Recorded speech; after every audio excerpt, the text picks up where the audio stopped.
The forest floor was dark and damp, a thick carpet of decaying leaves and moss that muffled Ethan's frantic footsteps. The air was heavy with the scent of earth and pine, and the dim light of dusk cast long, eerie shadows that seemed to dance and twist with every movement. Ethan ran, his heart pounding like a drum in his chest, each beat echoing in his ears. His breath came in ragged gasps, the cold air burning his lungs. He could feel the sweat trickling down his back, mixing with the dampness of the forest. He could hear the creature behind him, its footsteps a sinister rhythm that matched his own. The rustling of leaves and the snapping of twigs told him it was getting closer, its presence a dark shadow that loomed ever nearer. The trees were like shadowy giants, their branches reaching out like claws, ready to snatch him up. The forest seemed alive, a malevolent entity that conspired with the creature to trap him. Every twisted root and low-hanging branch was an obstacle, a potential snare. Ethan was terrified. He had never been so scared in his life. His mind raced with thoughts of what the creature might do if it caught him. The fear was a cold, hard knot in his stomach, driving him to push his body beyond its limits. He had to get away. He had to escape. The forest seemed endless, a labyrinth of shadows and whispers. Every step was a struggle, every breath a battle. But he couldn't stop. He wouldn't stop. Not until he was safe. A twig snapped under his foot, the sound like a gunshot in the stillness. He dared not slow down, dared not look back. The creature was relentless, a dark force that would not be denied. The creature was hunting him, its eyes glowing with a predatory light. It was a shadow in the darkness, a nightmare made flesh. Ethan could feel its presence, a cold, creeping dread that spurred him onward. He had to survive. He had to find a way out of the forest's shadowy embrace. Ethan pushed himself harder, his lungs burning. Each breath felt like fire, but he couldn't afford to slow down. The forest was a maze of shadows and sounds, every rustle of leaves a reminder of the danger that lurked behind him. The creature was faster, stronger. Its movements were almost a blur, a dark shape weaving through the trees with terrifying speed. Ethan could feel the ground tremble with each of its steps, a constant reminder of the relentless pursuit.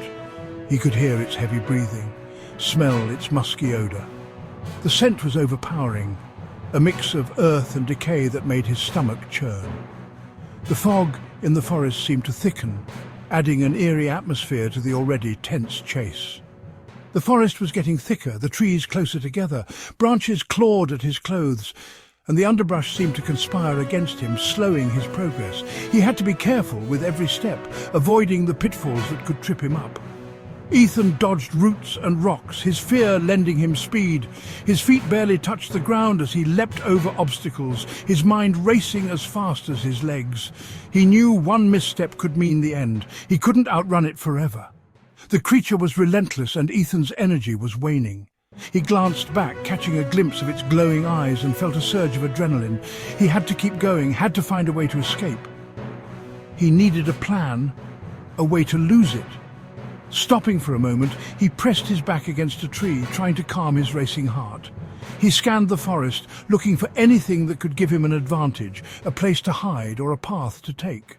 He thought of his family, his friends. Their faces flashed before his eyes, giving him the strength to push on. He couldn't let them down. He had to survive, not just for himself, but for them. He had to survive this. With renewed determination, Ethan took a deep breath and started running again, his mind set on finding a way out. The chase was far from over, but he was ready to face whatever came next. A low growl echoed through the trees. It was close, too close. Ethan's blood ran cold. He risked a glance back. The creature was massive, its eyes glowing in the fading light. Its breath formed clouds of steam in the cool evening air. The sound of its claws scraping on the ground was getting closer. Ethan knew he couldn't outrun it. He had to outsmart it. Section 4. A desperate gamble. Ethan saw a glimmer of light ahead, the edge of the forest and something else, a cliff. He had nowhere left to run. The creature's growl was closer now. He could smell its hot breath on his neck. Ethan closed his eyes, took a deep breath and jumped. Section 5. Plunge and roar. The air rushed past him as he fell, the forest canopy a blur of green and brown. His heart pounded in his chest, each beat echoing in his ears like a drum.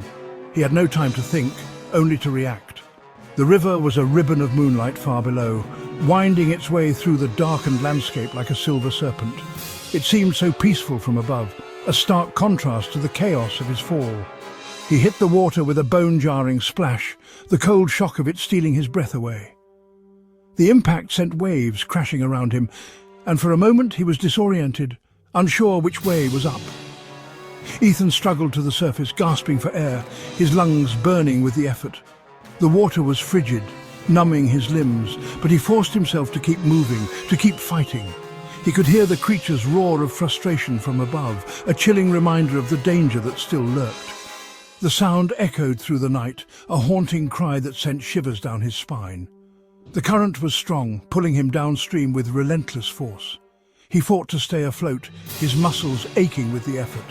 The river was a powerful adversary, but he refused to give in. Ethan clung to a log, his body battered, his spirit unbroken. The rough bark scraped against his skin, but it was a lifeline, something to hold on to in the swirling chaos. He had survived, for now. The night was far from over, and the challenges ahead were unknown. But in that moment, he allowed himself a brief respite, a moment to gather his strength and prepare for whatever came next.